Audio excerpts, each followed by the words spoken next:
দিন দিন বাড়তে থাকা পেট্রোল ও ডিজেলের দামে নাজেহাল সাধারণ মানুষ। আর সেই মূল্যবৃদ্ধির প্রতিবাদ জানাতেই এবার অভিনব উদ্যোগ নিলেন নয় বনমালীপুর কংগ্রেস বিধায়ক গোপাল চন্দ্র রায়। নিজেই বাড়ি থেকে সাইকেল চালিয়ে রাজ্য অতিথিশালায় পৌঁছন তিনি। বিধায়কের এই ব্যতিক্রমের প্রতিবাদ ঘিরে চর্চা শুরু হয়েছে রাজনৈতিক মহলে। সংবাদ মাধ্যমের মুখোমুখি হয়ে গোপাল চন্দ্র রায় বলেন, জ্বালানির অস্বাভাবিক মূল্য বৃদ্ধির কারণে সাধারণ মানুষের উপর অতিরিক্ত আর্থিক চাপ তৈরি হচ্ছে।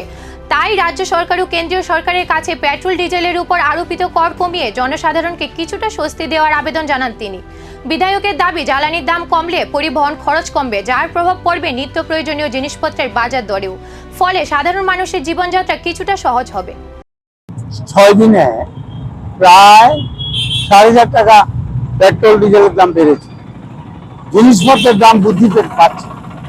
আমার প্রতিবাদ হলো, এই যে পেট্রোল এবং ডিজেল যখন মোদিজি ক্ষমতায় আসে তখন ছিল 60 টাকা পেট্রোল, ডিজেল ছিল 50 টাকার নিচে।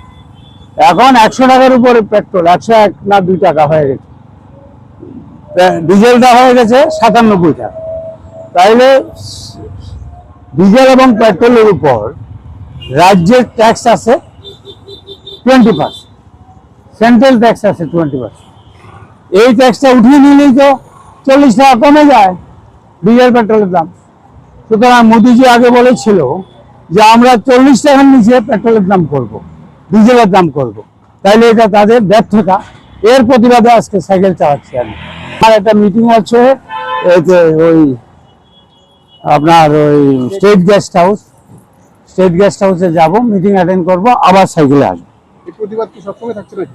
না, সব এটা তো প্রতিবাদ, প্রতিবাদ। প্রশ্ন উঠছে, জ্বালানির মূল্য বৃদ্ধি নিয়ে মানুষের ক্ষোভ কি আরও বাড়ছে? আর ব্যতিক্রমী এই প্রতিবাদের পর পেট্রোল ডিজেলের ট্যাক্স কমাতে কি কোনো পদক্ষেপ নেবে সরকার, নাকি মূল্যবৃদ্ধির চাপে আরও কোণঠাসা হবেন সাধারণ মানুষ?